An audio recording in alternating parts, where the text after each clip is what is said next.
স্বপ্নের মাধ্যমে বাদশা হারুন আর রশিদকে ডাকতে বলছে, হারুন আর রশিদ, ঘুম থেকে উঠো, ঘুম থেকে উঠো। তুমি আল্লাহর সন্তুষ্টির জন্য একটা মসজিদ নির্মাণ করেছো।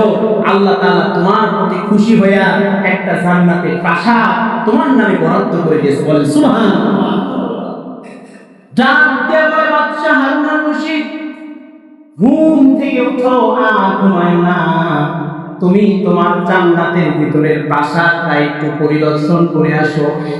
বাদশা হারুন আর রশিদ ঘুমের মাধ্যমে দেখতেছে ঘুম থেকে লাফ দিয়ে উঠতেছে। ঘুম থেকে লাফ দিয়ে ওঠার পরে বাদশা হারুন আর রশিদ ওই দুইজন ফেরেশতার সঙ্গে জান্নাতের প্রাসাদটা পরিদর্শন করতেছে। পরিদর্শন করার পরে পরিদর্শন যখন শেষ হয়ে গেছে, বাদশা হারুন আর রশিদ প্রাসাদের ভিতর থেকে বের হইছে। প্রাসাদের ভিতর থেকে বের হওয়ার পরে বাদশা হারুন আর রশিদ প্রাসাদের গেটের দিকে বের হয়ে গেটের সামনে তাকায় দেখে বাদশা হারুন আর রশিদের ন্যায় আরো একটা প্রাসাদ আল্লাহ জান্নাতে তৈরি করে রেখেছে। চিৎকার মেরে বলুন সুবহানাল্লাহ। এবার বাদশা হারুন আর রশিদ খুশি হয়ে গেছে। আল্লাহ পাক রব্বুল আলামিন বুঝি আমার এই কাজে এমন খুশি হয়েছে, যার কারণে একটার জায়গায় দুইটা প্রাসাদ নির্মাণ করে দিয়েছে। ইতিহাস থেকে বলতেছি বন্ধু, বাদশা হারুন আর রশিদ এইবার দৌড় মারছে ওই প্রাসাদে ঢোকার জন্য। প্রাসাদের গেটের সামনে যখন গেছে, গেটের সামনে যাওয়ার সঙ্গে সঙ্গে ওই প্রাসাদে নিয়োজিত আল্লাহর ফেরেশতারা বাদশা হারুন আর রশিদকে আটকায় দিছে। কই যাও? বলে প্রাসাদের ভিতরে ঢুকতে যাই, এটা তো আমার প্রাসাদ, কারণ আমার ন্যায় একই রকম কারুকার্য করে আল্লাহ একটা প্রাসাদ বানাইছে। আমি বাদশা হারুন আর রশিদ মনে করি আল্লাহ তাআলা খুশি হইয়া আমাকে একটা জায়গায় দুইটা প্রাসাদ দিয়েছে। আল্লাহু আকবার। এবার ফেরেশতা বলে, না, তোমার ধারণা ভুল। তুমি যে প্রাসাদের ভিতরে পরিদর্শন করেছো তা ছিল তোমার জন্য নিয়োজিত একটা প্রাসাদ, আর এই প্রাসাদটা আল্লাহ যার জন্য বানাইছে তার নামটা জান্নাতের প্রাসাদের গেটে সুন্দর করে আমার আল্লাহ লিখে দিয়েছে। দেখো দেখো, তার নাম হলো আহমদ। চিৎকার মেরে বলুন আল্লাহু আকবার। এবার বাদশা হারুন আর রশিদ ফেরেশতাকে প্রশ্ন করল, এ ফেরেশতা, এই আহমদ কে? তার পরিচয় আমি জানতে চাই।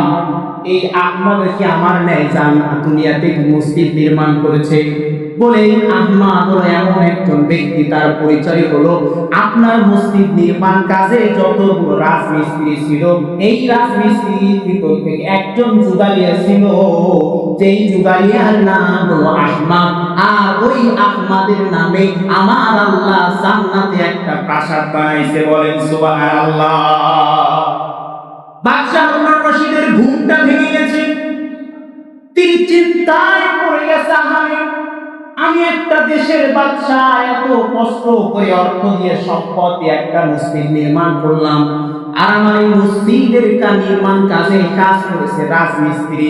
সে এমন জীবনে এমন কি আমল করেছে যে আমল করার কারণে আমার আল্লাহ আমার ন্যায় জান্নাতের ভিতরে একটা প্রাসাদ বানাইছে। এই রকম ভাবে চিন্তা করতে করতে হঠাৎ করে বাদশা হারুন আর রশিদ চিন্তা করলেন, এই আহমদ কি কাজ করেছে এটা আমাকে অনুসন্ধান করে বের করতে হবে। তবে কি করা যায়? বলে আমার রাজমিস্ত্রি সহ মসজিদ নির্মাণ কাজে যত লোক কাজ করেছে সমস্ত লোককে আমি এক সন্ধ্যা দাওয়াত দিয়ে খাওয়াই, এরপরে আমি আহমদের কাছ থেকে জানতে চাই আহমদ এমন কি কাজ করেছে যার কারণে রব্বুল আলামিন আহমদের নামেও জান্নাতে প্রাসাদ তৈরি করেছে। চিৎকার মেরে বলুন সুবহানাল্লাহ। সেই কথা সেই কাজ, অনেক লম্বা কাহিনী, ওইদিকে যাব না। বাদশা হারুন আর রশিদ পরের দিন সকালবেলা সমস্ত রাজমিস্ত্রি কর্মচারীদেরকে নোটিশ করে দিল, আগামীকাল দুপুরবেলা আমার বাড়িতে তোমাদের জন্য খাওয়ার একটা আয়োজন করা হয়েছে। রাত সবাই চলে আসবা। খাবারের আয়োজন করা হলো, সবাই চলে আসলো। খানা দানা শেষ হয়ে গেল। এবার বাদশা হারুন আর রশিদ ডাক দিয়ে বলে, তোমাদের মধ্যে আহমদ কে? বলে আমি আহমদ, বলে সামনে আসো। সামনে যখন আসা হলো, এবার বাদশাহ হারুনুর রশিদ ডাক দিয়ে বলে আহমদ রে, তুমি তোমার জীবনে এমন কি কাজ করেছো যার কারণে আমি স্বপ্নে দেখেছি আল্লাহ পাক রব্বুল আলামিন জান্নাতের ভিতরে আমার ন্যায় তোমার জন্য একটা প্রাসাদ বানিয়েছে। চিৎকার মেরে বলুন সুবহানাল্লাহ। আহমদের চোখ দিয়ে দরদর করে পানি ছেড়ে গেছে। আহমদ ডাক দিয়ে বলে, ও বাদশাহ হারুনুর রশিদ, আমি জীবনে এমন কোন আমল করি নাই, আমার জীবনে এমন কোন আমল আমার চোখে পড়ে নাই, কিন্তু রিসেন্টলি একটা আমল আমি করেছি, ছোট্ট কাজ। বলে কি কাজ জানতে চাই? ডাকতে বলে বাদশাহ, আপনি আল্লাহ নবীর হাদিস ফলো করে মসজিদ নির্মাণ করেছেন। ওই হাদিসটা যখন আমি পড়েছি, আমার অন্তরে নাড়া দিয়েছে মসজিদ নির্মাণ করব, কিন্তু আমার অর্থ নাই, সম্পদ নাই, সম্মান নাই, দুনিয়াতে আমার তেমন কোনো টাকা নাই, পয়সা নাই, আমার কোনো পাওয়ার নাই, আমি মসজিদ নির্মাণ করতে পারি নাই। যার কারণে আপনি যখন মসজিদ নির্মাণের জন্য লোক নিয়োগ দিলেন, আমিও তার মধ্যে ঢুকে গেলাম।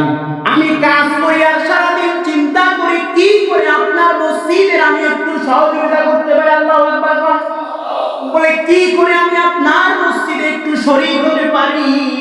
কিন্তু আপনি ঘোষণা দিয়েছেন এই মসজিদে সাধারণ জনগণে একটা টাকাও দান করা যাবে না,